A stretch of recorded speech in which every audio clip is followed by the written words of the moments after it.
성가대를 축복합니다. 감사드립니다. 우리 서로 인사하고 축복합니다.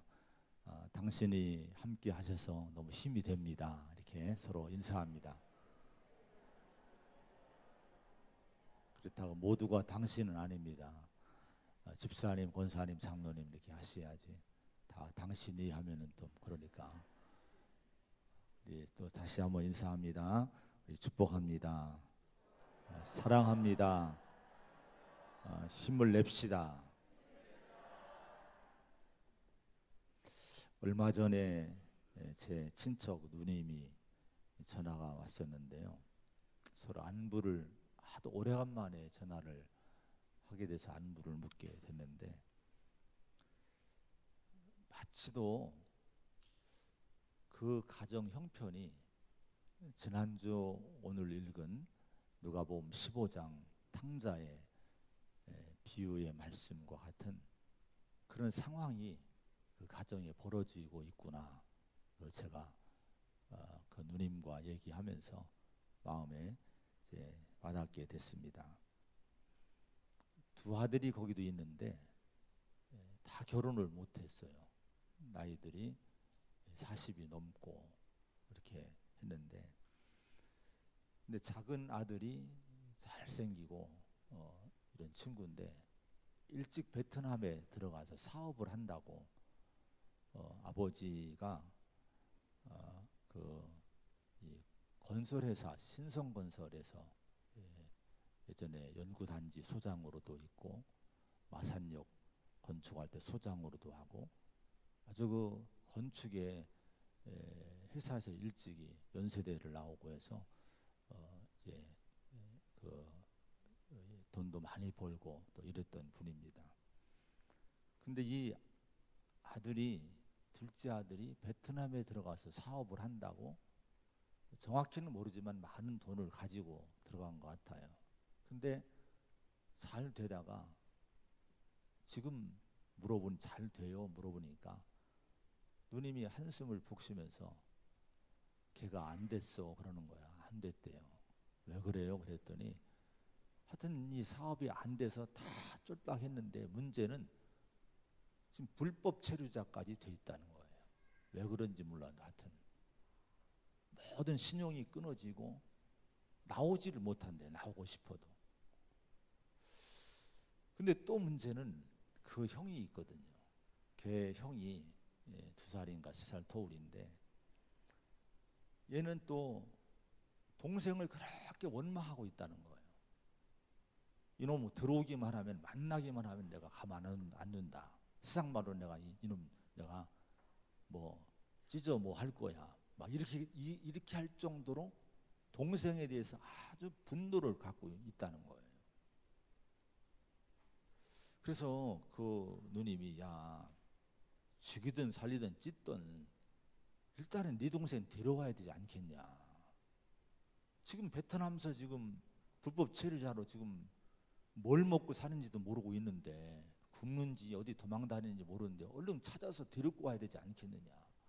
그게 지금 형을 달개고 있다고 한숨을 푹푹 내쉬면서 그 얘기를 하는데, 마치도 오늘 이 본문에 나오는 이 두 아들의 상황과 비슷하지 않은가 이렇게 생각을 해봤습니다. 지난주에 말씀했지만은 둘째 아들이 아버지 재산을 다 가지고 도망을 가서 허랑방탕하고 탕진하고 거지가 돼서 돌아오게 됩니다. 돌아온 이 아들을 아버지가 받아주는 거예요. 쫓아나가서 받아주고 환영해주고 또 잔치를 베풀어 줍니다. 그런데 그때 막 잔치가 벌어지고 있는데 밭에 나가서 일을 하던 큰아들이 하루 종일 땀 흘리고 땀 범벅이 돼서 이제 돌아왔겠죠. 지친 몸으로 돌아와 보니까 자기 집에서 웬 풍류 소리가, 풍악 소리가 들리고 막 사람들이 시끌벅걸하고 이런 거예요. 그래서 도대체 무슨 일인가 종을 불러내서 물어보니까 동생이 돌아왔다는 거예요. 그 동생이 돌아와서 거지로 돌아왔는데 아버지가 당신의 아버지가 그 아들을 막 환영해주고 지금 또 좋은 옷을 입혀주고 송아지 잡고 동네 사람 다 초청해서 잔치를 벌이고 있습니다. 이렇게 얘기를 하는 거예요. 이 얘기를 듣고 큰아들이 집안을 안 들어갑니다. 들어가지 않고 밖에서 화를 내며 지금 있는 거예요. 분노하고 있는 거예요. 그 아버지가 나와서 야 너도 네 동생 왔단다. 잃어버렸던 동생, 죽었던 동생이 왔는데 빨리 들어가서 너도 걔를 좀 반갑게 맞아주고 우리 기뻐하자. 이 권하고 달개는 모습이 오늘 본문 읽은 말씀의 내용입니다. 자, 이 비유의 이야기를 종합해서 살펴보면은 한 아버지가 있고 두 아들이 등장을 했죠. 지금 작은 아들은 어디에 있습니까?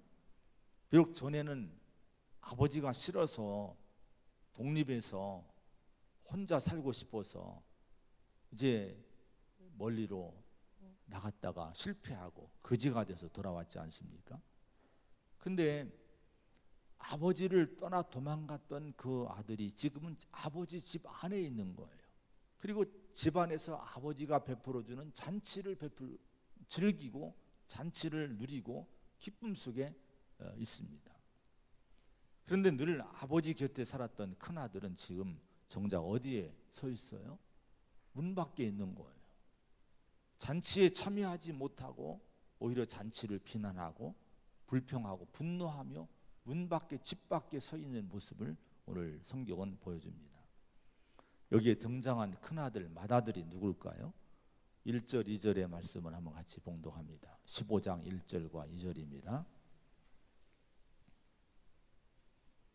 시작. 모든 세리와 죄인들이 말씀을 들으러 가까이 나아오니 바리새인과 서기관들이 수군거려 이르되 이 사람이 죄인을 영접하고 음식을 같이 먹는다 하더라. 자, 이 15장의 시작은요 바로 여기부터 시작을 하는 겁니다. 세리와 죄인들은 당시에 유대 사회로부터 경멸받던 천대받던 죄인들로 이제 인정받던 정죄받던 사람들입니다. 바리새인을 비롯해서 유대 사회는 이 사람들을 인간 취급을 하지 않았어요. 근데 이 사람들이 예수님께 막 몰려오는 거예요. 여기 가까이 나아오니라고 하는 이 나아오니는요 계속해서 사람들이 몰려왔다는 뜻이 들어있는 단어를 쓰고 있습니다.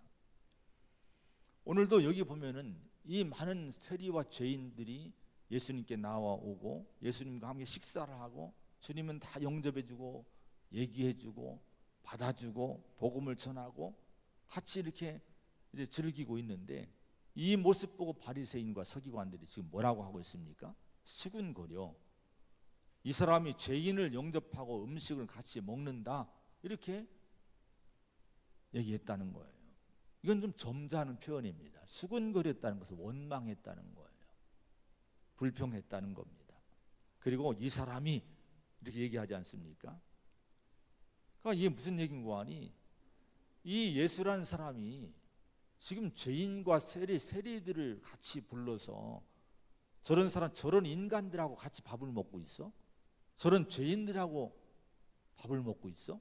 이렇게 수군거리고 원망을 했다고 하는 겁니다. 이 얘기를 듣고 이 모습을 보고 예수님이 이 15장의 말씀 세 가지 비유의 말씀을 하신 거예요.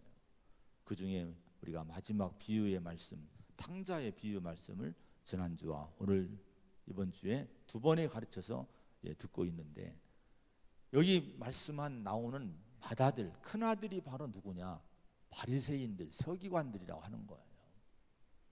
이미 이들이 일찍이 하나님의 택함 받은 그 백성들이지 않습니까? 하나님 말씀 받고 율법을 받고 하나님의 제사장으로 세워진 이들인데 이들이 진정으로 제사장 노릇하면서 정말 세리와 죄인들 이방인들을 받아주고 하나님께 이끌어야 될 터인데 웬일인지 이들이 그렇게 하질 않는 거예요. 오히려 예수님께 나오는 사람들을 죄인과 세리들 은혜 받고자 구원 받고자 나오는 사람들을 정죄하고 비난하고 원망하고 저런 인간들하고 예수님이 밥을 먹느냐, 하나님의 아들이 밥을 먹느냐, 이렇게 불평하고 있었다고 하는 겁니다.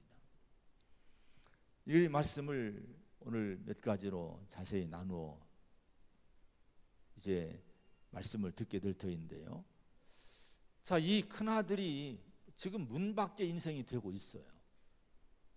잔치 자리에 들어가지 못하고 잔치를 누리지 못하는 인생이 지금 되고 있는데, 그 이유가 뭔지, 왜 그런지를 한번 오늘 몇 가지를 살펴보려고 합니다. 첫째는 율법적인 행위를 자기 의로 여기고 살았기 때문에 이렇게 됐다고 하는 겁니다. 28절, 29절의 말씀을 한번 같이 다시 한번 보겠습니다. 28절, 29절입니다. 시작.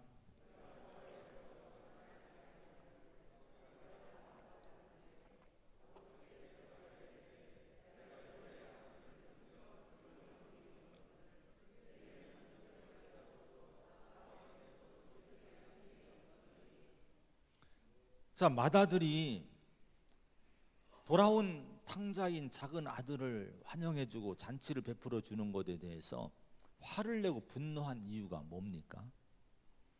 자기는 오랫동안 아버지 곁에서 머물러 있으면서 종처럼 섬겼고, 무엇보다도 이 맏아들이 얘기하는 건 뭐예요? 아버지를 섬겨 명을 어김이 없거늘, 이렇게 얘기합니다.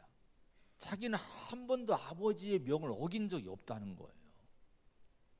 그런데 그런 자기를 위해서는 염소 새끼 한 마리도 잡아주지 않더니 재산을 탕진하고 허랑방탕한 생활을 하다가 돌아온 동생을 위해서는 저렇게 좋은 옷을 입혀주고 송아지를 잡고 잔치를 베풀어 주시느냐고 강력하게 항의를 하고 있는 거예요. 지금 맏아들이 아버지에게 분노하는 근거는 뭡니까? 자기는 아버지 명을 어긴 적이 없이 순종했던 행위를 가지고 내 의를 내세우고 있는 거예요. 아버지를 위해 오랫동안 땀 흘려 일했다고 하는 이 공로를 내세우면서, 나는 이런 공로가 있는데, 나는 이렇게 명을 어긴 적이 없는데 하면서 이걸 근거로 아버지에게 항의하고 분노하고 있다고 하는 겁니다. 이 모습이 바리새인들에게 어떤 모습으로 나타났습니까? 바리새인들은요, 율법 준수에 아주 놀라울 정도로 세밀하고 철저했던 사람들이에요. 뭐 11조나 뭐 제사나 이런 모든 그 일에 있어서 아주 세밀하고 철저하게 불순종하지 않으려고 거룩한 삶을 살려고 최선 다했던 사람들이 바리새인들, 서기관들입니다. 그런데 어느 때부터 이것이 순수한 마음이 이루어지게 된 거예요. 이게 자기 의가 돼버린 거예요. 자기가 율법의 말씀을 순종하는 이 행위가 하나님 백성으로서 마땅한 모습인데도 불구하고 이걸 자기의 자랑으로 삼고 자기 의로 삼고, 이것이 자기의 하나님 앞에 받아들여지는 어떤 조건으로 생각을 했다고 하는 거예요. 그 결과 나타난 것이 뭡니까? 오늘 본문에 이 바리새인과 서기관들이 1절 2절에 세리와 죄인들을 미워하고 정죄했지 않습니까? 이런 식으로 죄인들을, 나보다 못한 사람들을 정죄하고 이방인들을 정죄하고 교만에 빠지게 됐다고 하는 겁니다. 이 비유 속의 맏아들이나 바리새인들과 서기관들은요, 자기 공로와 자기 행위에 의해 속아서 하나님의 진정한 구원의 잔치에 기쁨에 참여하지 못한 인생을 살고 있었다고 하는 겁니다. 오늘 주님이 이 말씀을 통해서 우리에게 주시는 가르침이 여러분 뭡니까? 옛날 유대인들이 맏아들처럼 율법적인 행위를 자기 공로로 생각을 하고 그걸 자기 의로 오해를 해서 하나님과 이웃에게 오만한 삶을 살았던 것처럼 우리 자신도 자칫 잘못하면요, 내가 예수를 잘 믿긴 믿어요, 교회 잘 다니고 열심히 봉사하고 순종 잘하는데요, 근데 이것이 내 의가 돼버리면 문제가 된다 하는 거예요. 하나님이 이것 때문에 나를 받아주시는 것이 아니라 오직 십자가의 은혜로 나를 받아주심을 잊지 말아야 됩니다. 우리가 순종하고 봉사하고 헌신하는 것은 뭐예요? 하나님의 은혜가 너무 감사해서 하나님 백성이 된 이 자체가 너무 감사해서 그 은혜 때문에 하나님의 백성으로 내가 열심히 살아가는 여러분 것이라고 하는 거예요. 만약 이렇게 되지 않고 내 행위나 어떤 이 내 공로나 이런 것들이 내 자랑이 된다면 구원의 진정한 이 구원의 기쁨, 하나님이 주시는 이 구속의 기쁨은 내 안에서 사라지게 된다 하는 거예요. 그런 마음은 있으면 십자가를 볼 때 기쁨이 있겠습니까? 이런 기쁨이 누려지지 못한다 하는 거예요. 여러분, 율법의 목적이 뭡니까? 율법은 로마서 3장 19절 20절에 보면은 이런 말씀이 나옵니다.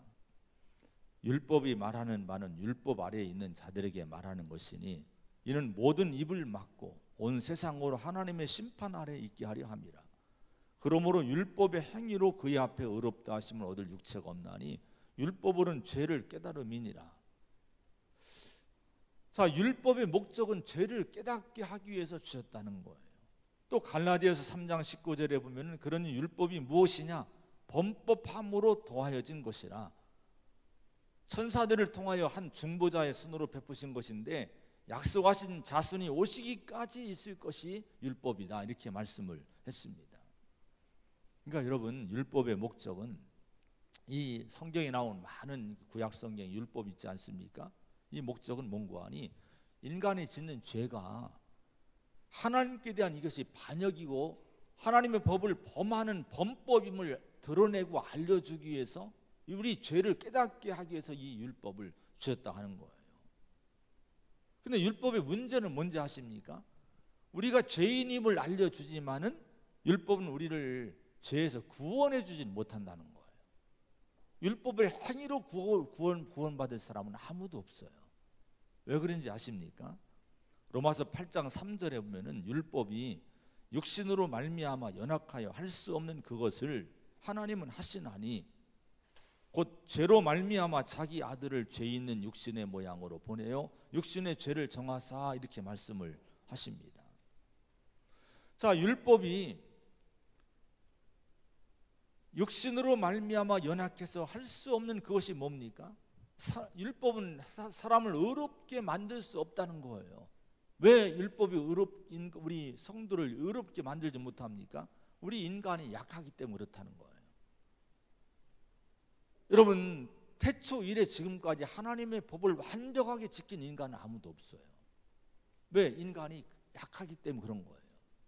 그 율법으로는 행위를 가지고는 하나님 앞에 내가 의를 얻고 하나님께 용납받을 수 있는 인간은 아무도 없어요. 다 어떤 죄든지 이런 죄든 저런 죄든 다 인간은 하나님의 법을 범하고 범법을 행하고 죄인의 자리에 있는 것이 인간입니다. 그래서 의인은 없나니 하나도 없다고 성경은 말씀하고 있어요. 이걸 우리가 인정을 해야 됩니다.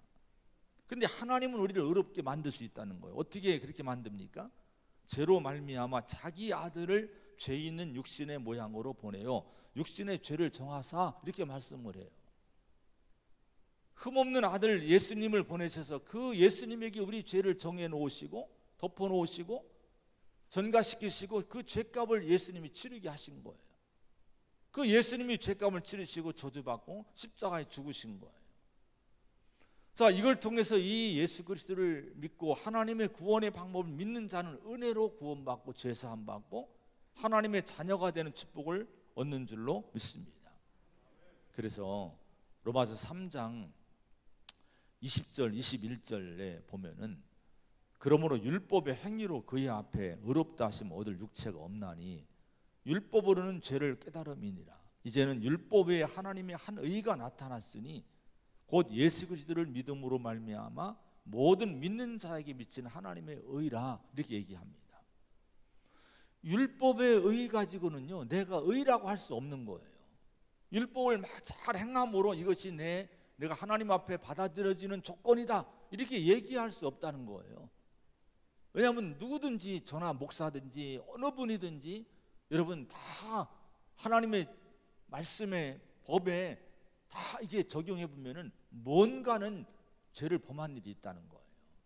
그래서 우리는 율법을 가지고는 의롭다함을 얻을 수 없다는 거예요.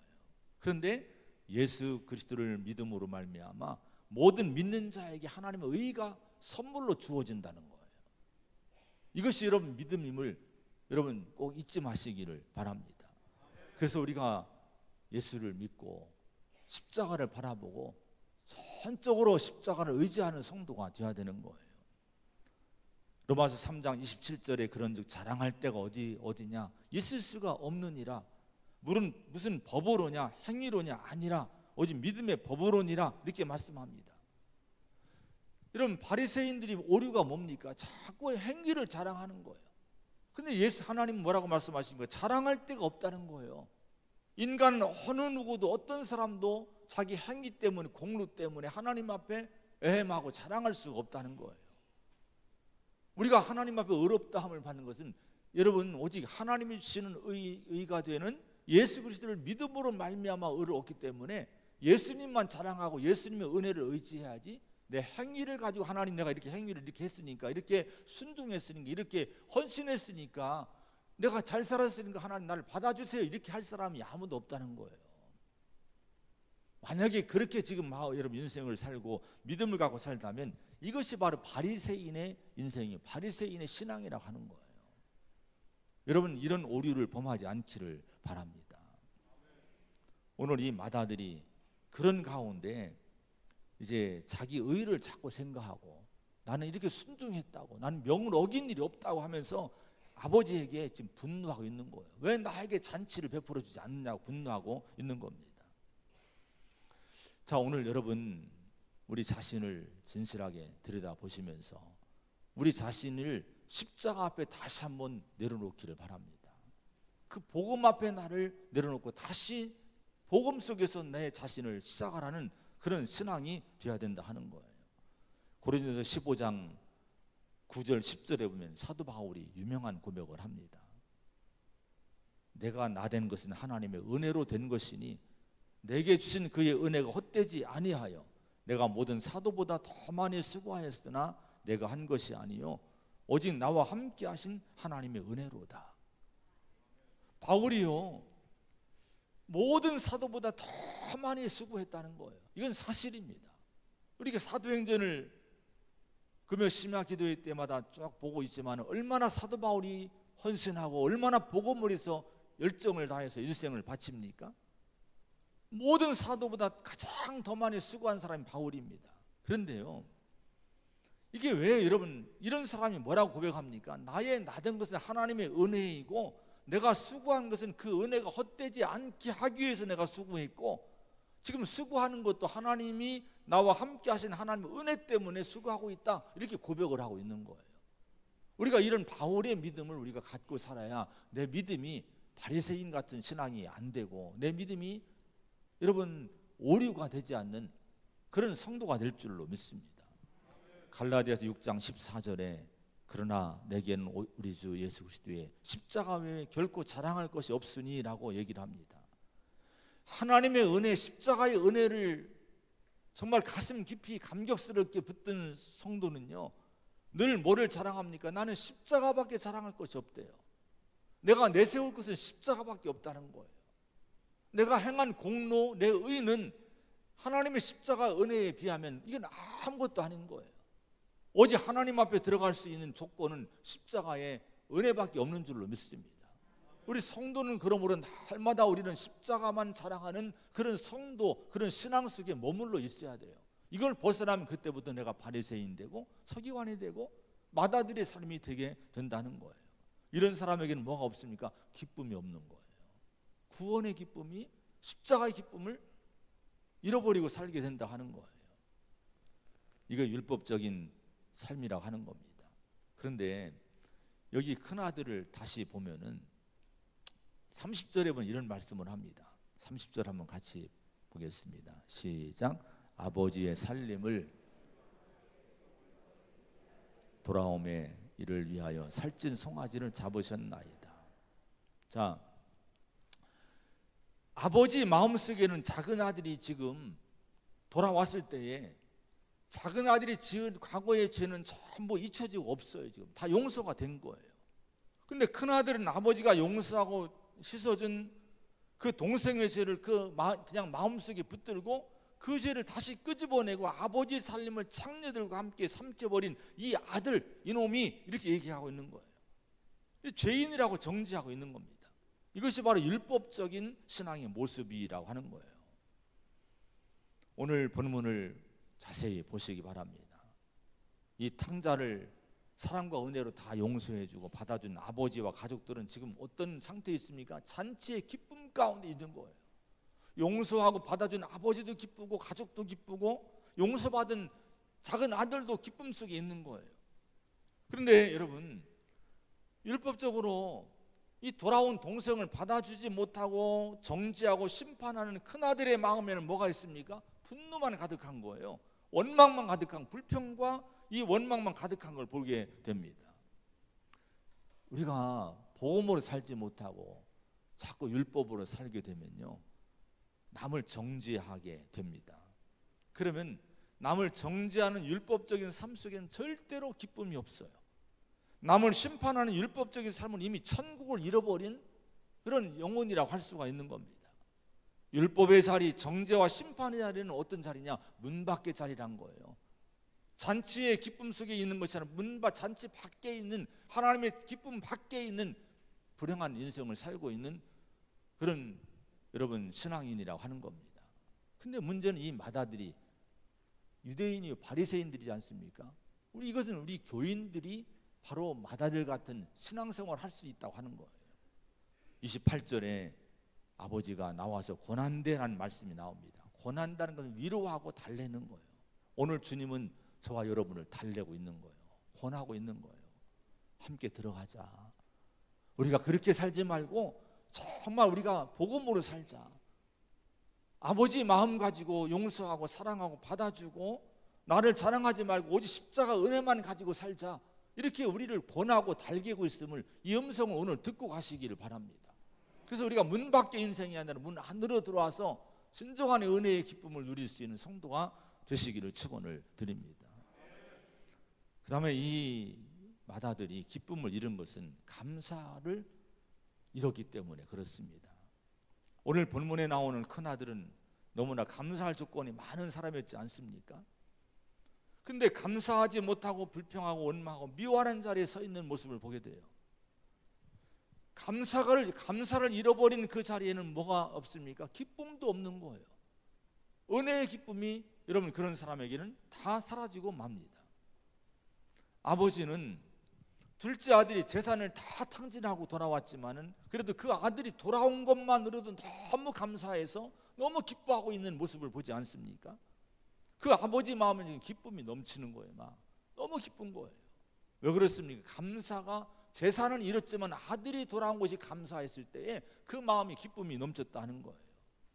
그러나 아버지 집의 모든 풍성함과 은혜를 누리고 있었으면서도 이걸 감사할 줄 몰랐던 이 큰아들은 마음에 원망, 불평, 미움만 가득하고 기쁨을 누리지 못하는 불행한 인생을 지금 살고 있다고 하는 겁니다.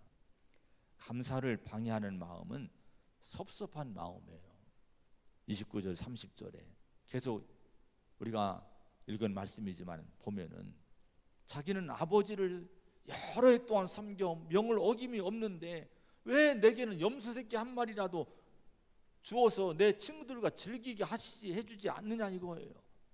근데 살림을 창녀들과 함께 다 먹어버린, 삼켜버린 이 저놈은, 저 아들은 왜 이렇게 저 아들을 위해 살찐 송아지를 잡아주냐 이게 무슨 얘기입니까? 섭섭합니다. 아버지 서운합니다. 그런 얘기예요.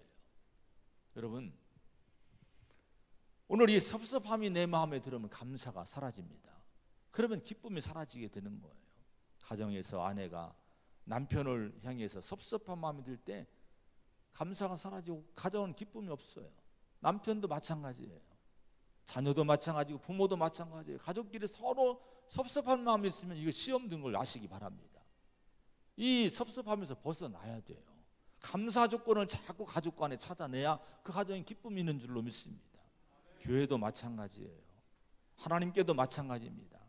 이런저런 일로 우리가 부정적으로 보면 섭섭한 일들이 많잖아요. 근데 여러분, 섭섭한 일에 자꾸 몰두되어 있으면요, 이 사람은 감사가 사라지고 기쁨이 사라집니다.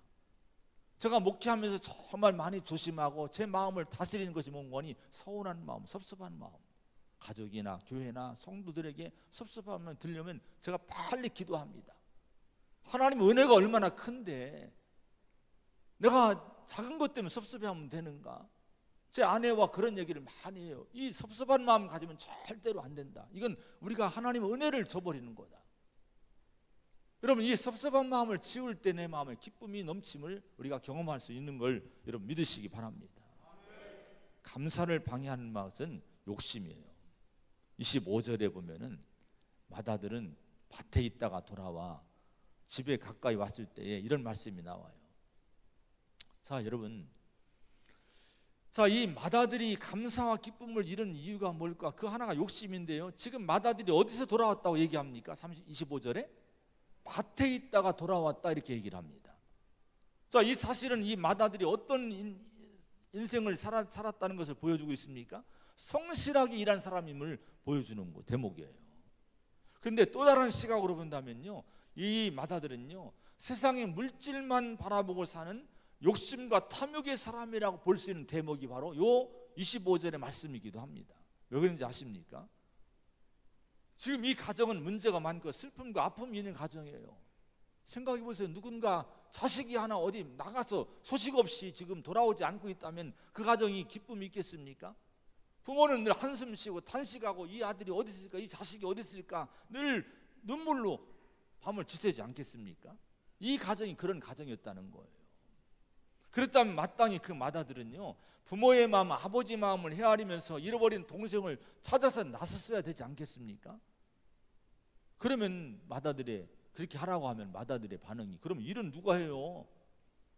밭일은 누가 하는데요? 누가 돌보는데요? 이렇게 반문할지 모르는데 17절에 보면요, 이런 말씀이 나와요. 내 아버지에게는 양식이 풍족한 품꾼이 얼마나 많은가, 이걸 볼 때 이 집안은 이미 여러분, 그 품꾼들이, 일꾼들이 많은 부유한 집안임을 볼 수 있습니다. 마다들이 구티어 밭에 가서 일하지 않아도 얼마든지 농사를 지을 수 있는 가정이었다는 거예요. 그러면 왜 이 마다들이 밭일에 그렇게 매달렸을까? 그것은 동생이 자기 몫의 재산을 분할해서 나가지 않았습니까? 그러면 나머지 건 다 누구 거 되는 거예요? 자기 것이 되는 거예요. 마다들 것이 되는 거예요. 이 생각을 지금 하고 있는 거예요. 그래서 미래의 부푼 꿈을 안고 살고 있는 거예요. 자, 앞으로 장차 아버지 재산이 다 내 것이 될 것이니 나는 이 재산 가지고 아버지 사후에 나는 이렇게 살아야지, 이런 어떤 이 육신의 꿈을 가지고 계획 가지고 지금 행복을 꿈꾸며 살고 있는 거예요. 그래서 이 사람은 일에 몰두하고 있는 거예요. 근데 지금 어떤 일이 벌어졌습니까? 나갔던 동생이 돌아왔다는 거예요.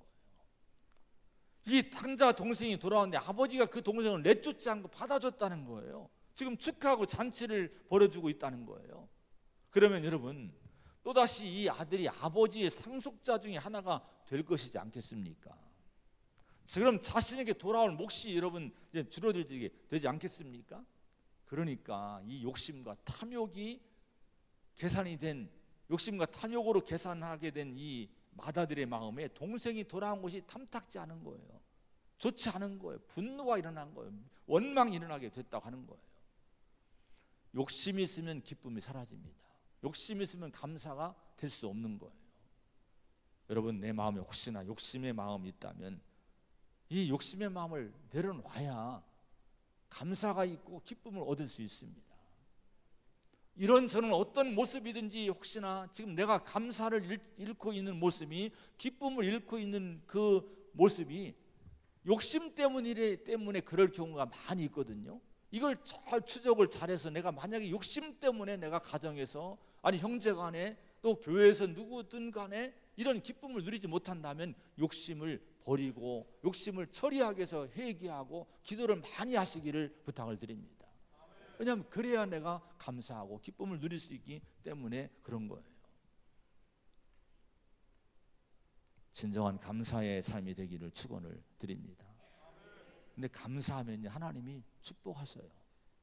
어떤 환경에서도 어려워도 감사할 때 놀라운 축복을 주시는데요. 좋은 예화가 하나 있어요. 간증이. 제 고향 후배가 있는데요. 그 어머니가 권사님이었어요. 근데 80세 몇 년 됐는데 80세가 넘으셨을 때에 몸이 갑자기 안 좋아져서 한꺼번에 2가지 수술을 건양돼서 하게 됐는데요.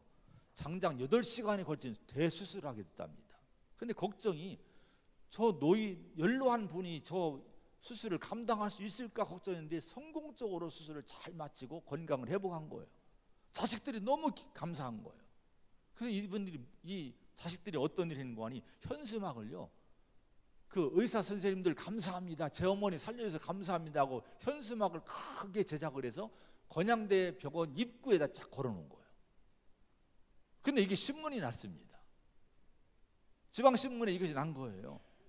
근데 이 신문이 나니까 환자들이 의사들에게 불평만 하지 감사하다고 한 적이 별로 없는데 이 글이 이렇게 신문까지 나니까 이 건양돼서 난리가 난 거예요. 너무 감사한 거예요. 그래서 그 어머니의 그 수술비나 이런 것들 절반을 딱 깎아줬답니다. 그 고백이, 형님 그러는 거예요. 형, 2만 원짜리 현수막 하나 걸었는데 수백만 원의 혜택을 봤어요.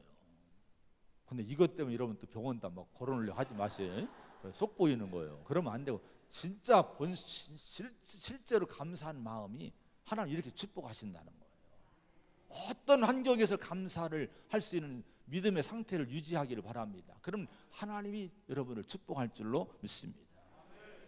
마지막으로 기쁨을 누리지 못하는 것은 나중심의 사고방식 때문에 그렇다는 거예요.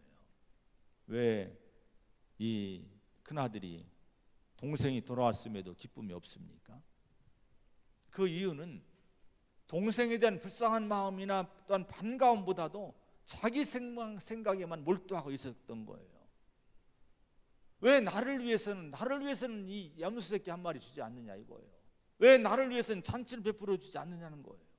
지금 이 가정의 중심이 누가 돼야 될까요? 이 가정의 중심은 돌아온 아들이 돼야 되지 않겠습니까? 살아온 아들이 중심이 되고 이 아들을 잘 도와주고 세워주고 살펴주고 환영해주고 축하해줘야 되지 않겠습니까? 근데 이런 자리에서 왜 나를 생각하냐 이거예요. 왜 나를 안 해주냐고 이렇게 원망하냐 이거예요. 자 여러분, 그래서 이런 이 자기 중심적인 이 사고방식 갖고 살았던 큰아들이기 때문에 이 큰아들은 기쁨을 잃어버리게 된 거예요. 하나님의 은혜를 잃어버리게 됐다 하는 거예요. 30절에 보면은 아버지의 살림을 창기와 함께 먹어버린 이 아들이라고 동생을 매섭게 책망합니다. 이 자기 동생은요 아주 불효자식이란 거예요. 근데 여러분 생각해 보세요. 그렇게 동생을 책망하고 꾸짖는 큰아들 자신이 정작 아버지 심정을 지금 헤아려 드리고 있지를 못하고 있다는 사실을 이 아들은 모르고 있었다는 거예요. 작은 아들이 집을 나갔을 때 얼마나 그 아버지가 고통이 컸겠습니까? 집 나간 아들을 그리워하고 그 동네 옥이 나가서 서성이고 밤에 잠 못 이루고 눈물 짓고 한숨 짓고 이런 아버지를 봤을 터인데, 근데 그 아버지의 마음을 전혀 헤아리지 못하고 이해를 하지 못했던 거예요. 동생이 돌아왔을 때 아버지가 얼마나 기뻤을까요? 근데 그 아버지의 기쁨을 헤아리지 못하고 왜 나는 안 해주냐고 자기 중심으로 자꾸 생각을 한 거예요. 한번 생각을 해보시기 바랍니다. 과연 탕자가 누굴까요? 진짜 탕자는 누군가 하니, 물론 도망갔다가 재산 허비하고 돌아온 아들도 탕자지만 더 큰 탕자는 뭐냐? 아버지의 마음을 헤아리지 못한 큰 아들이 어쩌면 더 큰 탕자일 수 있다 하는 거예요. 오늘 여러분 우리 자신을 잘 돌아보시기 바랍니다. 우리가 혹시나 이런 집안에 있는 탕자는 아닌지, 나는 교회에 오랫동안 머물러 있지만은 하나님 아버지의 마음을 헤아리지 못하고 이런 모습으로 나는 살고 있는 건 아닌지, 우리 자신을 진실로 한번 이 말씀을 통해 돌아볼 수 있는 그런 성도가 되시기를 축원드립니다. 마지막으로 여러분, 이 맏아들이 이리 감사를 잃고 율법적인 자기 자랑에 빠지고 자기 중심적인 이기적인 삶에 대한 원인이 뭘까, 이걸 알아야 돼요. 26절의 말씀 한번 같이 봉독합니다. 26절입니다. 시작. 한 종을 불러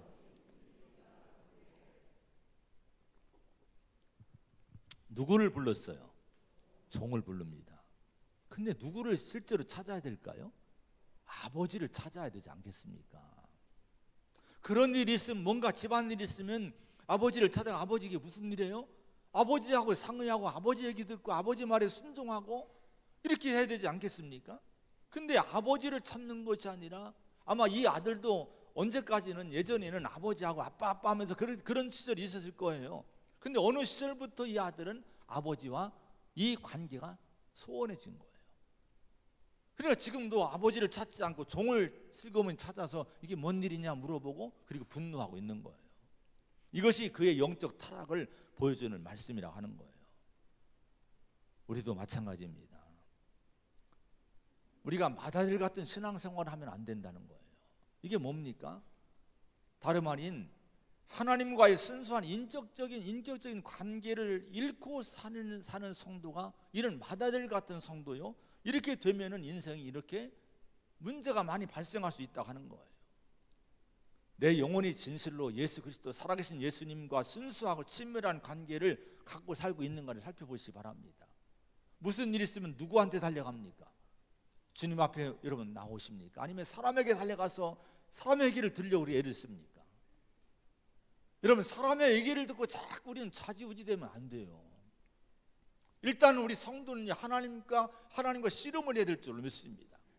사람의 얘기를 차단하고 하나님의 음성을 듣고 하나님 뭐라고 말씀하신지를 들으려고 애쓰고 우리가 자꾸 여기 하나님과의 관계성에 매달려야지. 그래야 내 안에 기쁨이 유지가 되고 감사를 우리가 유지할 수 있고 내 자랑이 아니라 하나님 은혜 속에 내가 거하기 때문에 하나님을 자랑하며 하나님을 의지하는 삶을 살 수 있게 되는 거예요. 근데 하나님 관계가 실제로 멀어지니까 자꾸 세상의 음성 듣고 세상의 얘기 듣고 분노하고 화내고 원망하고 기쁨을 잃어버리는 삶을 살게 된다 하는 거예요. 오늘 우리 자신이 신앙 안에서 마다들 같은 인생 되지 않기를 바랍니다. 그래서 신앙의 새로운 출발은 주님과의 새로운 관계를 다시 한번 시작을 하는 거예요. 정말 주님을 깊이 만나기 바랍니다. 주님과 깊은 교제가 회복되기를 축원드립니다. 할렐루야. 기도하겠습니다. 하나님 아버지, 오늘 저희들을 부르셔서 우리의 신앙을 다시 한번 점검할 수 있도록 은혜를 주심을 감사를 드립니다. 마다들이 이제 자기의 의를 붙들고 동생을 책망하고 아버지를 원망했는데 오늘 이것이 바리새인의 삶이요 또 우리의 삶이 될 수도 있다고 지적을 하십니다. 십자가 은혜 위에 내가 머물고 나의 나된 것은 하나님의 은혜라는 이 믿음을 끝까지 붙들고 살아야 될 줄로 믿습니다. 그럴 때 진실로 내 안에 기쁨이 있고 내 안에 진정한 천국의 잔치가 늘 끊이지 않을 줄로 믿습니다. 감사의 마음을 잃지 않게 하여 주시옵소서. 섭섭한 마음을 버리게 하시고 또 욕심을 처리할 수 있는 강한 믿음을 주시기 원합니다. 나 중심의 사고방식이 아니라 정말 하나님 중심 또 이웃 중심 다른 사람 타인 중심의 삶을 살 수 있는 건강한 영적인 삶을 살 수 있도록 인도하여 주시옵소서. 이런 모든 신앙을 가능하게 하는 것이 하나님과의 깊은 인격적인 교제임을 잊지 말고 모든 일에 주님을 찾고 말씀을 찾고 기도의 자리를 찾고 살 수 있는 성도가 되게 하여 주시옵소서. 예수님의 이름으로 간절히 기도하옵나이다. 아멘. 찬송가 295장 부르시면서 헌금을